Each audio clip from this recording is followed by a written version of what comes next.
Hello!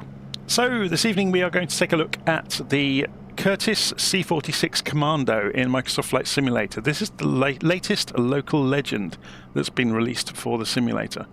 I will admit I have never heard of this aircraft before. Apparently it was used during the Second World War by the US Army Air Force. So let's go and have a little look around it with the drone camera. You can see it looks almost photographic. It's really, really nicely done. So if we go a little bit closer into the engine nacelles here, let's go and have a look up inside the engine blocks. It's impressive, isn't it? I really, really admire some of the work that goes into these aircraft, not just the 3D structures, but also the material modelling as well, and the way the light bounces off the burnished materials. It really is a masterpiece sometimes of how the designers and developers achieve that.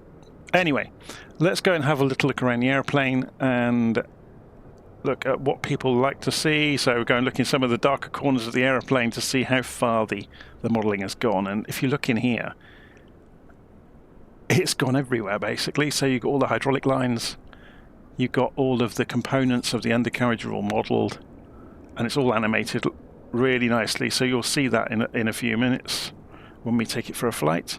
So we'll have a little pan around the airplane here. I am super impressed with the 3D model. It's very, very good.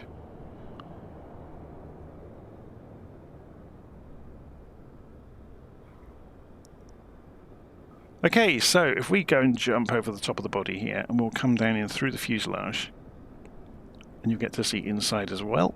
So we've got a Willis Jeep by the look of it, parked inside the body.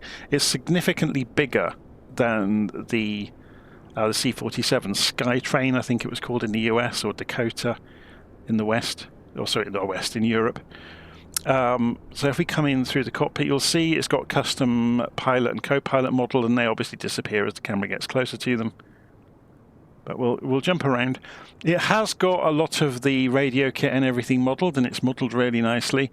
Not everything's functional, so it's typical of the local legends. It's very, very accessible in terms of being able to, it looks the part, but maybe not all of the switches work entirely authentically, or maybe the engines aren't entirely authentically modelled. But there are some nice elements to it. So if we go and jump back into the cabin just briefly and look up, there is I don't quite know if we can fit our head up there, but there's a bubble up there, a glass bubble, or plexiglass bubble, I guess it was. But yeah, it's really nice. So if we come back in, you can see the central pedestal just looks photographic. There's a nice amount of wear and tear, but it's not too bad, so you can still read things easily. If you go and have a closer look at the instrument panel, you can see all of the instruments are really nicely modelled. So it almost looks photographic. It's impressive. So obviously it's mirrored pilot and co-pilot side. All the levers and the switch gear, it all just looks the part really. And even if you look inside your own seat, the modelling of the clasps and the materials of the straps is next level. Very, very cool. Okay, so we go and see about taking this up for a flight. In a way, it's strange that the co-pilot kind of lets it down, or the pilot models, even though they are very good, they're not to the standard of the rest of the cockpit. Okay, so I'm going to press insert to go into the normal pilot view. I'll turn the head tracking on once we've got the airplane up and running. So let's go and run through. I'm going to do this off the top of my head, so I may well make mistakes. We'll see how we get on. So we'll do the fuel shutoff valves first. So you've got two rollers here. So we roll these round until both say center. So this is obviously starboard, and then port. Although saying that, port would be left. So this is kind of reversed, isn't it? But anyway, put them both on center. Not sure where the colouring comes from on these. And then come back into the middle of the cockpit. We come back overhead, and we've got a battery master switch there. We've got a ignition master switch over here. We'll turn that on. We're not going to use it yet. Now, I said about this not being perhaps the most accurate aeroplane in terms of modelling. We'll have a look around it. So we're going to put the inverters on for engine number 2. we're going to put the generator on for engine number 2. We're going to turn the magnetos on for engine number 2. And we'll go and... So we're going to get ready to start and then mesh the engine. Before we do that, we need to come down, put the boost pump on for engine number 2. And make sure all the levers are in the right places. So we're going to crank the throttle open, engine number 2. Put the mixture to auto rich for engine number 2. Now the cowl flaps appear to be reversed, because if we move this to closed and then we look outside, we can see the cowl flaps have suddenly opened, and they've opened up underneath there, look. So if we go and reverse that and say what you would think would be open, they've all closed. So we're going to move this. Maybe it's because the line is at the other end. No, it doesn't appear to be. Anyway, we're not going to worry ourselves too much. So pulling these down opens the cowl flaps by the look of it. So I've got everything ready. So let's just go and reappraise that. The magnetos are set, generators, inverters. I don't quite agree with the order of doing these things. We're going to put the beacon light on because we're going to start the engines. The battery is on. The master ignition switch is on. So we go and start. And we count for a few seconds, and this is essentially spinning up the flywheel inside the engine. And then we mesh, and then we primer. So mesh, 1, 2, primer. And then if we look outside, we should see the aircraft burst into life. So we'll at least get this engine running. It will stop, and then it will go. There we go. Smoke. And noise. Okay, so before we start this side, we'll go and get rid of these ladders. Okay, so we click the edge of the door, and that pulls the door shut and gets rid of the ladder. We click this box in the back of the aircraft, and that will... The sound plays, but it doesn't quite fit in with the timing of the door there. And we'll close the door to the cabin, and let's go and repeat the process we've just done for the left-hand engine. So we've got the boost pump there. So then we've got the magnetos. We've got the inverters, we've got the generators, and then on this side of the cockpit, whoops, let's just move the camera slightly, we're going to start it, count for a few seconds, 2, 3, 4, 5, mesh, 1, 2, primer. We'll edge the throttle forward on that side as well. Remember, it comes to a stop and then it belches smoke, and then it should kick in. And we have an engine running.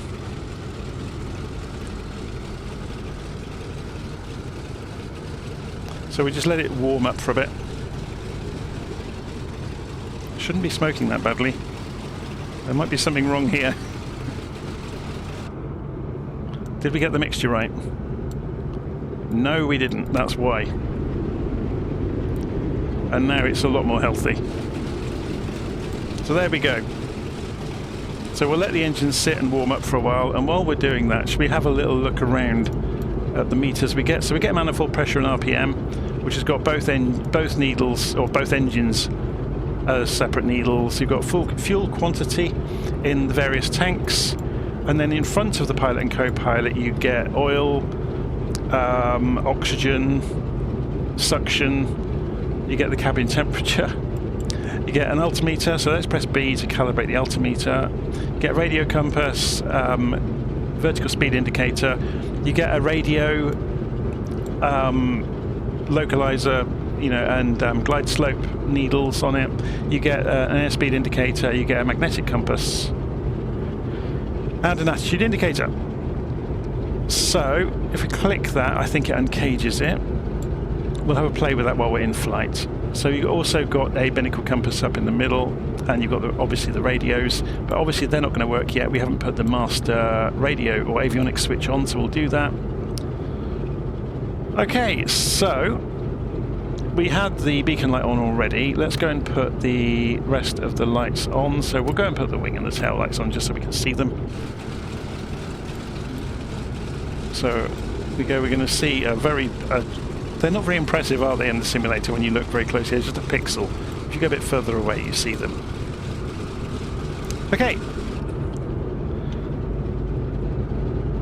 So in terms of, we've got the engines running on auto rich at the moment, props are on maximum, we've just cracked the throttles open just to warm things up. We did notice we were able to start without the cowl flaps open, so we'll go and open the cowl flaps on the other engine as well.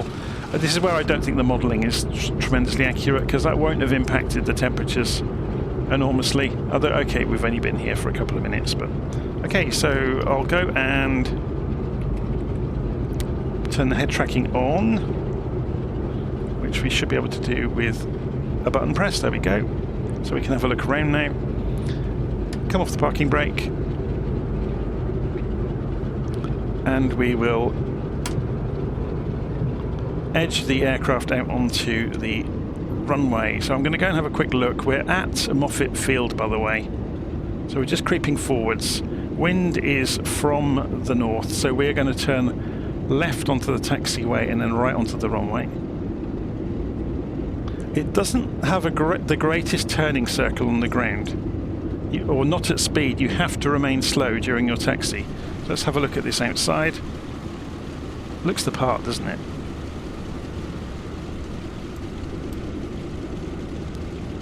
It's very impressive. Okay, so let's concentrate.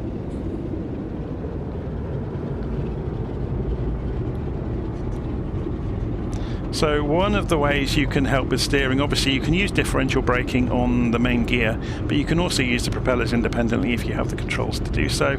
And indeed in the reference book, so quick look at that, you get a nice PDF that comes with it. It's in the installation directory.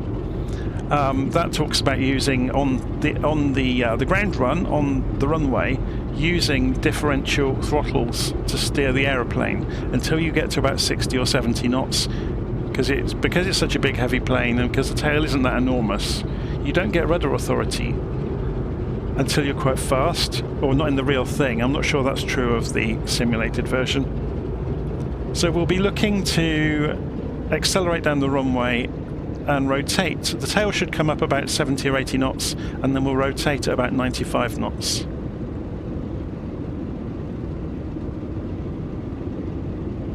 So it's just going by the notes that come with it.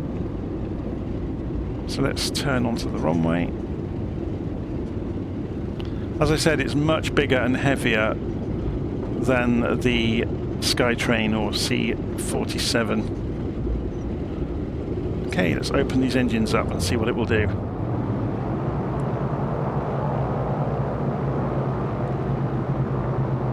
So we're watching that indicated airspeed. We're expecting the tail to come up to about 60 or 70 knots. And exactly, look on the numbers, just gone past 60 knots and the tail came up. So then we're waiting for about 95 knots and give it back pressure, and we should get a clean brake from the ground, and we have. So gear can come up. You can watch that happening. Just maintain attitude during the climb. Still full power. So we can pull the flaps now.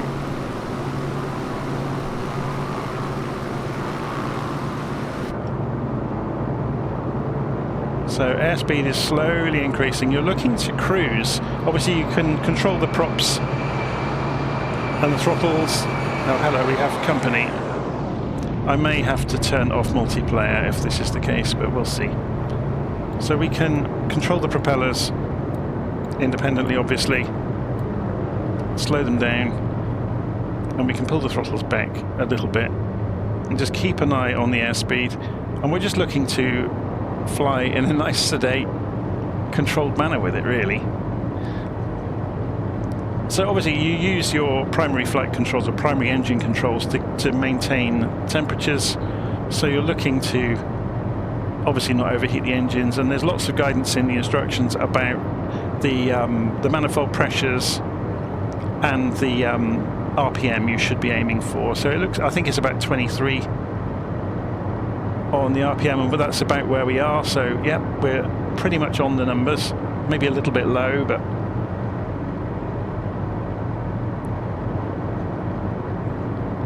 okay, so we'll just do a circuit just to get a feel of it. It's very, very easy to fly. Very, very docile. Let's have a look at it from outside, shall we?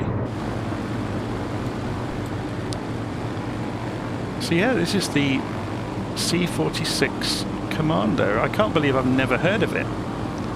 It's a lovely looking aeroplane. So while we're cruising along, we can go and close those cowl flaps. Like I said, it appears to be whether the labelling's reversed or whether the lever throws are reversed, I'm not sure. But obviously we've now closed them and we've got a nice streamlined shape, so the airflow will be ducted straight through the engine now. So normally you only need cowl flaps for ground operations and initial climb. And then obviously if you're in cruise you could lean the engines out to auto lean instead of auto rich. I'm going to leave them on auto rich because we're literally going to go round and come back in and try a landing. So it's got a Sperry autopilot which works the same as all the others, so I'm not going to go into that today. It's pretty straightforward stuff. It's really nicely modelled though, isn't it? Very cool. I like it. So you can see we've crept up to about 140, 160 knots. So although the book doesn't really talk much about it, it talks about climbing at 130 knots, but it doesn't talk about a target cruise speed to look for. So whether you just run to the engine instruments, you know, to a comfortable manifold pressure and cruise RPM, and then whatever speed you get, obviously, because wind is going to be a huge factor in that anyway.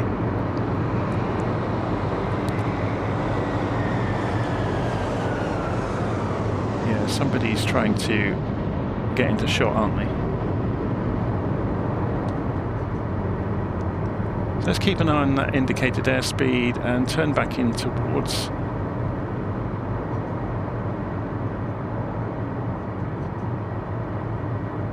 the airfield. It says in the book never to put the gear down below or faster than about 130 knots it was, so we're slow enough. Well, not the gear, sorry, the flaps. So we're going to come in quite a steep approach and just see how we go. So I've reduced the engines to idle.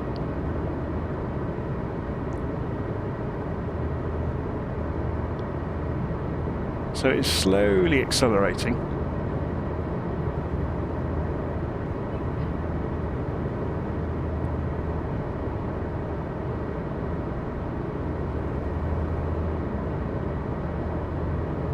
It's a lovely long runway here, much more than we need.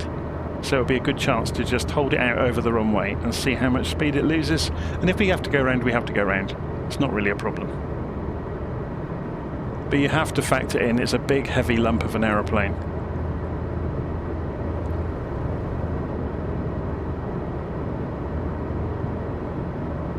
I've never flown into Moffett Field in the sim. I'm quite surprised how good it is for a stock airfield.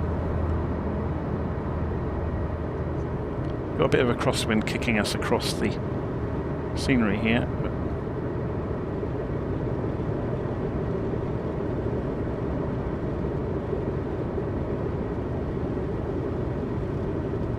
So watching that speed come off as we pull it out of the descent.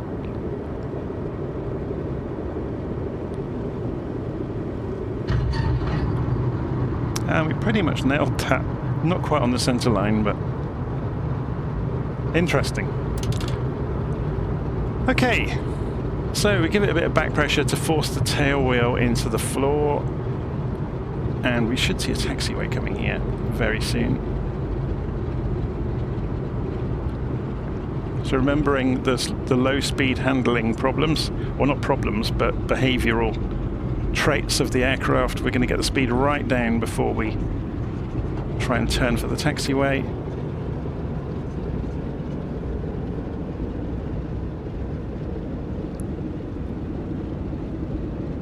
And bring it back in and park it up.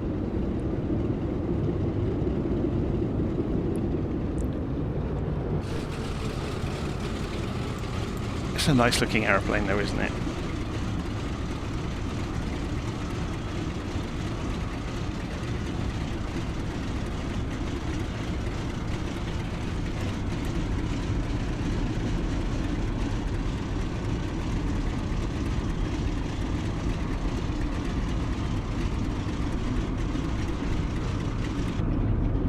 Obviously I should have gone and opened those cowl flaps on approach, but it was a very, very short flight. Not really enough time to overheat the engines, really. Part of the notes in the book about controlling engine temperature, if you do start to overheat the engines, one of the real-world instructions was to increase speed, which seems counterintuitive, but the increased airflow through the engines will obviously control temperature. So yeah, it seems a bit odd, doesn't it? You might use more power or go into a descent to get some speed up to reduce the engine temperatures.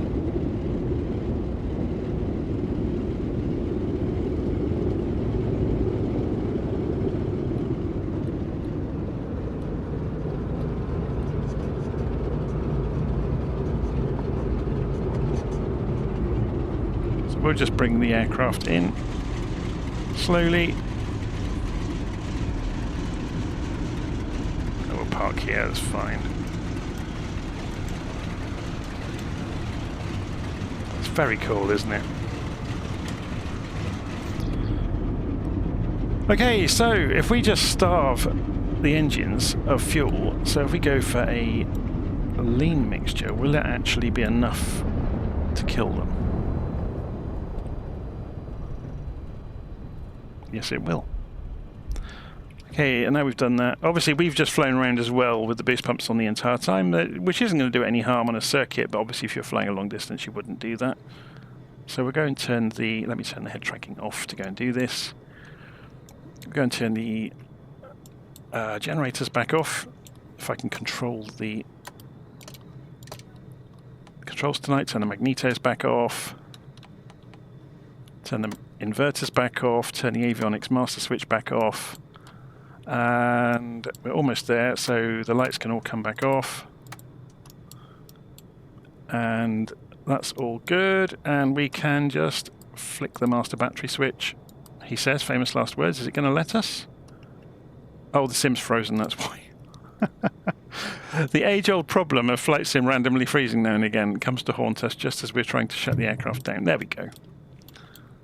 And then if you want to open the doors again, obviously you can go and do that just by clicking on them. And if you want to open the back door, you can do so. And by opening this door, that puts the ladder out with the airman on it. So there you go. So that was, just to have one more look around it before we go, the C46 Commando, the Curtis C46 Commando, used during the Second World War by the US Army Air Force. Oh, this is the US Navy colours though, but it was used by both services during the war.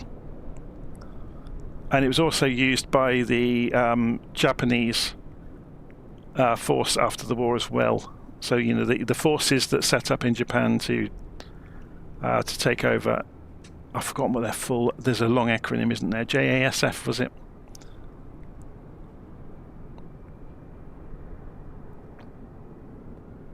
Yeah, it's very, very cool. Okay, I'm going to leave it there. So I apologise if I've got any historical details wrong. I am not a history expert, but I really like this aeroplane. It looks the part. It's easy to fly, so it kind of ticks lots of boxes. If you're looking for, you know, a nice relaxing aeroplane to go and fly around, and it isn't the fastest thing in a straight line, but you can travel a long distance on a full fuel load. So you have all sorts of fun with it, recreating historic routes, I guess. Anyway, I'm going to leave it there. Hopefully you've enjoyed that, and I'll see you again soon.